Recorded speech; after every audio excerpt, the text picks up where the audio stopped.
Hello, everyone. I have my sweater on, but I won't have it on for long because it's supposed to get nice today. But I just got up, and it's Friday, the 10th of May. Cheers.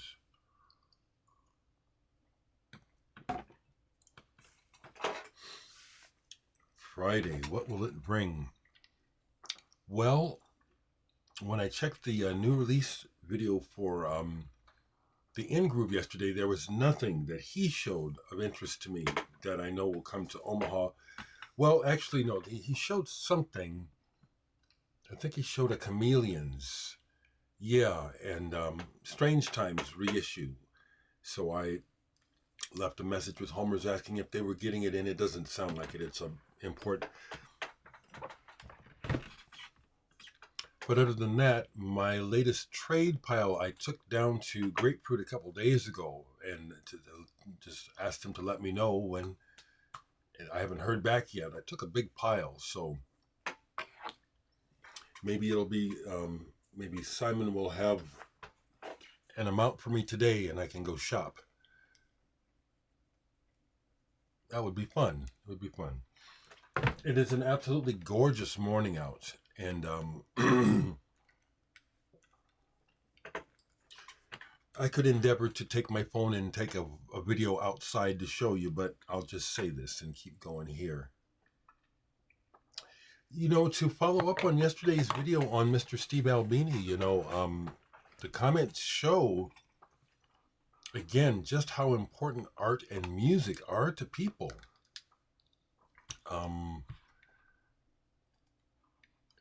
People have really poured out their hearts regarding how much this is important to them. And I'm removing the latest question about French. It's just it seems like a stupid question to me.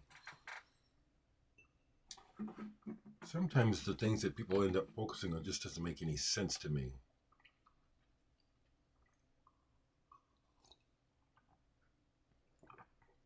Yeah, I know that Jimmy Page and Robert Plant were recorded by Steve Albini. I have one of the singles from that project. I forgot to show the Godspeed to Black Emperor. It's up. Let me see if I can. Yeah.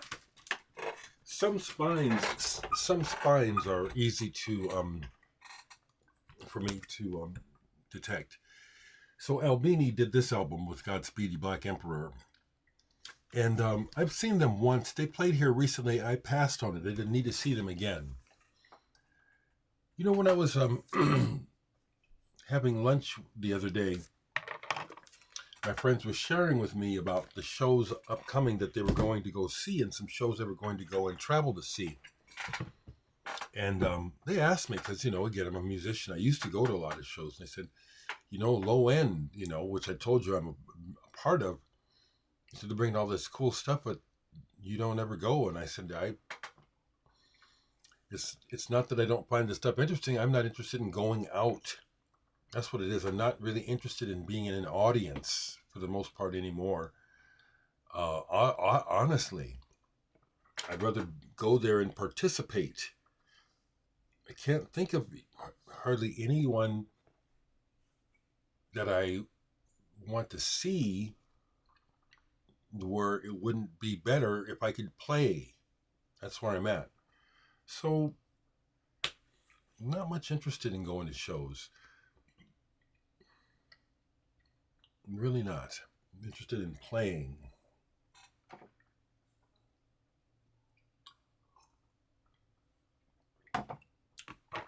I got a couple more new releases from Discus. They're new releases. They don't come out for 2 weeks, so I'll wait. And hopefully by then, I'll have good reviews because I'll have listened to them well. I say hopefully because there was a time in my life earlier, in my 20s, when I was really quite neurotic about dying because of my family, and some other things, where I just knew that no day is guaranteed. So I'd often say, well, I'm not going to make plans. I don't know if I'll be here. I hope to be. And that's in the back of my head, even though I'll say, I'm going to do this, and this is coming in a couple of weeks. Well, Steve Albini is a perfect example of what I'm speaking of. He was in the middle of his life, and poof, he's gone. That could be any one of us at any time. So I just try to keep it simple, and I'm thankful. And that was another thing that came up in the conversations. I was thinking, my friends and people I know and don't know are traveling the world, doing all kinds of things. If I had the money, which I don't, if I had big money, what would I do different? Would I be running all over the world? And my answer was, from my perspective, even though people are doing it, I don't think I would. I can't think of anything I want to do that I could do, because there are things I'd like to do, but like there's places I'd like to see, but I don't want to see them in a touristy way. So I'm not interested in a tourist package to see like Petra. I'd love to go there, but on my own is what I want to do. So it also has to do with why art and music works so well for me, because this is interaction with people. I'm going to talk about this album. Here's one that came up where it was like, is this for sale? Oh, no, this isn't for sale. I thought it was going to be. No, that's not. But it has a lot to do with why music and art works for me, because I can engage with it when I want to, then I can disengage when I want, That's why I like living alone, It's like I do. It's like I just need a breather, People, I come from a sibling strip of 5. And my sister, Stephanie, hey, if you see this, you can tell folks this is true. When I was a kid, I would say, I can't wait till I get away from you people. Much as I love you, I can't wait till I can be free from you, where I don't have to see you or be around you. And that wasn't kidding. I really enjoy being able to be alone if I want to, and not bothered by people. That's it, bottom line. So, this has been out and played a couple times. A few days ago, this got pulled. I was over here in this section. Let's see if some of that stuff is still out. David Onderdonk, Close Call. Guitar with a little bit of Fred Simon, who I really like. I like Fred Simon's work on keyboards. This is that quiet. This is the kind of what they would call new age music that I like. Not that George Winston stuff. That was just too plain. This is gorgeous. It's musically and melodically beautiful and very atmospheric. It's a small label, that Quaver Records, which has probably been here and gone, but I have a couple of other albums on the label that I really like. One in particular by Fred Simon and Liz Cifani. Oh, I love that album. That's one of my top albums. It is. Oh, I'll show it sometime. It's one of my top albums by Fred Simon and Liz Cifani. High up on the list. Way up there at the top. I love the album. I just love it. Let me see if I can just really quick. If I can just dig it up real quick for you. Oh boy. Let's see, I just don't want to take it. There it is, yeah.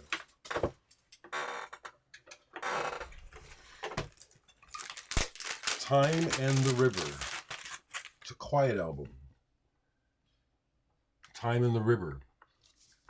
Side 2 of this in particular is something that has really brought me a lot of comfort. The last 2 pieces, Carol's Song and Other Voices, just wonderful. Yeah, this is just some of the best music for me personally. I love it. Kind of like the way the Muse hits maybe would hit some people is the way this hits. It's fantastic. Now, an interesting thing for me happened yesterday, thinking about Steve Albini's passing, because it's a, in the art world, it's a big one. And so I put on some of God is Good yesterday. And compared to Pilgrimage, it's like, this is just okay. But it caused me to play some older stuff that I haven't played in a while, like this, which is not Steve Albini related, but 90s. And that was the connection. And so I pulled Ultra Vivid Scene, their second album, Joy, 1967 to 1990, Kurt Ralsky. I haven't played this in decades. Played this all the way through a couple times. This is really good. This is real good. Pop, rock, alternative. See, the genre doesn't matter when it's just this good. It's just really good songwriting, good arrangements, very fresh. It still sounds good. It doesn't sound old. Got to see Ultra Vivid Scene, thankfully, here in Omaha at a small show. As a result, I got to go bowling with Kurt Ralsky and Josephine Wiggs before the show. And I have some autographs, too. Love moments like that. This is a really good album. But it was inspired by thinking about Steve Albini. Interesting, or the 90s, Also, unrelated to Albini, but more heavy. And it's like it just hit my... Well, actually, this is why I listened to this yesterday. I have these dogs in my neighborhood, somewhere nearby, and someone has a bunch of hounds, and when they let them out, they just bay. It's like they're crying, and just, I don't know why. It's quite annoying to me, because they'll just go on as long as they're outside, and it's like, what's going on? There's a track on here, The Baying of the Hounds. That's what got me. I said, I need to play that song. I hear the baying of the hounds in the distance. Pardon me for being silly. See, I'm doing all right. I really do understand that the landscape of happiness and unhappiness is mental. I'll say it again. I want to respond to, I think it's Frank. I want to say something. He said something. It's like, well, I just want to respond to it. But Ghost Reveries by Opeth. What a good album. This is a double, but it's not a gatefold. I love this, and I've learned quite a bit of this. Grand Conjuration, Reverie, Harlequin Forest. I liked those so much. A few summers ago, I just spent a lot of time. I've even uploaded videos. I think one has survived, where I'm playing Opeth on guitar. I had uploaded me playing bass along to some Miles Davis a while back that survived for a while, and then it got taken down. That Opeth might still be up. Really like these guys. I've missed 2 times they came to Omaha. I missed. One time I didn't know about till the day after, and then the next time they came, I had a gig, so they're playing and I'm playing. Cheers.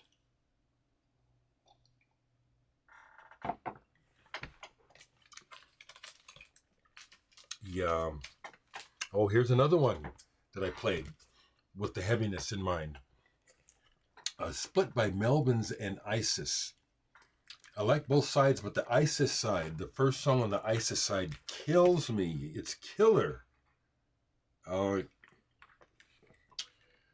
Way through woven branches. That's a really good song. I like the way it starts, and the riff. It's like, who came up with that? It's like, this is really good. I like both bands. So that was inspired by thinking about Steve Albini. I only deleted one comment. It didn't even make it into the main comments. It was flagged, and it was like, I don't know nothing about this. I'm deleting this, and why in the world? The man is dead. I never heard no shit like that. Some people are very perverse to me. And again, I'll admit it about myself and I'll say it about you. What you say and what you do tells everyone a lot about you, about me. When I grouse about stuff, when I complain, I'm expressing myself, but I'm also telling you something about me, okay, about my essence. So I try to keep that in mind, and monitor my own motivations. Because I don't want to be a shitty person. It's real easy to be shitty.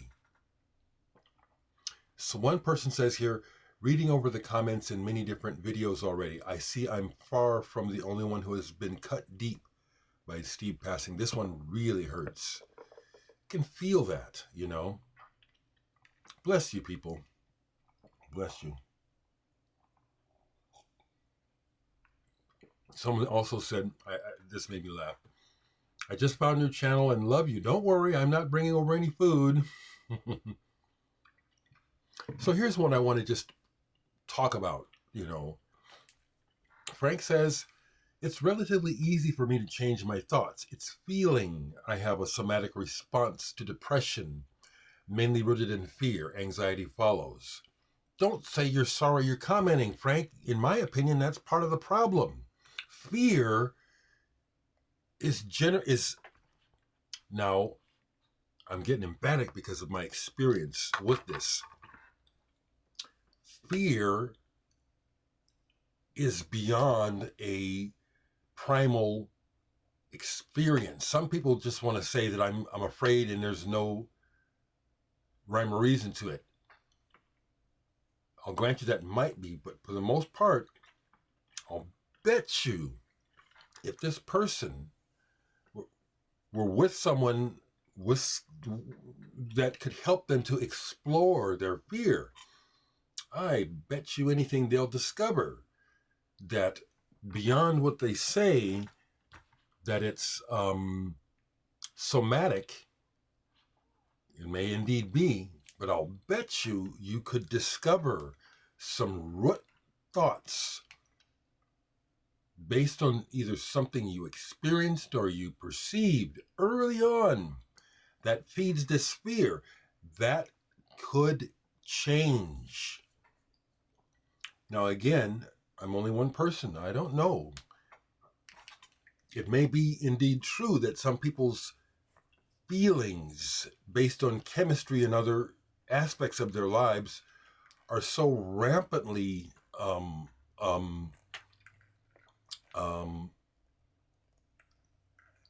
won't say out of control, but they are triggered so deeply and strongly that the person may indeed, from their inner experience, is like, I can't do nothing about this. This is overwhelming.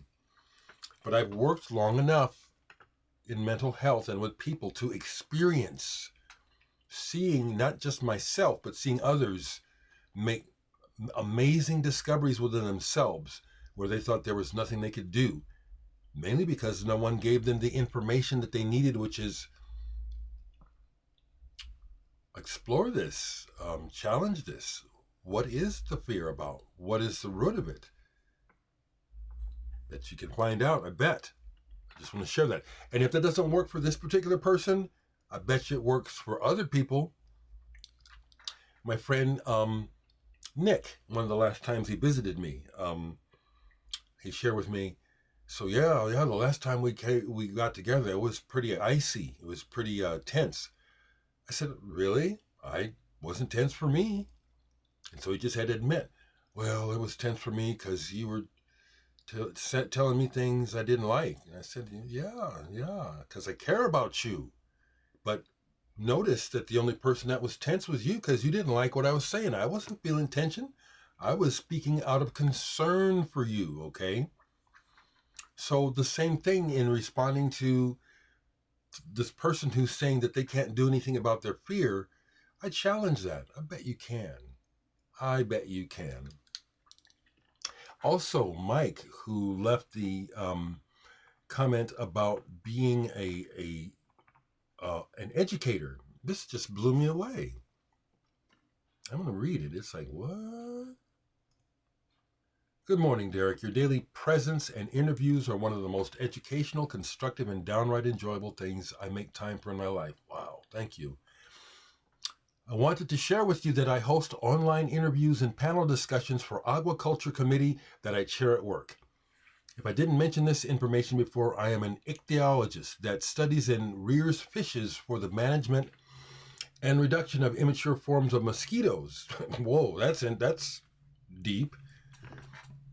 You've deeply inspired me to push myself beyond my comfort zone these last few years and seek out individuals and cutting-edge aquaculture professionals to interview and host for our group. These experiences have allowed our group to learn and thrive further than we ever anticipated, as such interviews and collaborations have sparked countless fresh ideas and working relationships. Fantastic. I really admire your ability to communicate so sincerely and openly. It's an honest, no bullshit, no commerce-driven, balls-to-the-wall assessment of how you see it and choosing to express it yourself as it is. My deepest gratitude. Mike, that just means a lot to me, and thank you. Because this goes back to childhood. It seems like everyone has forgotten some of the golden rules. Do unto others as you wish them to do unto you. How the fuck can I expect people to be decent if I can't be decent myself?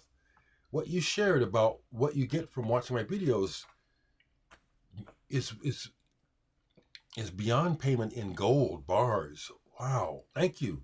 Because I'm just being me. And the fact that it helps that happen, yeah, baby. Fantastic. Fantastic. Thank you for sharing that with me. So people, try to have a good day.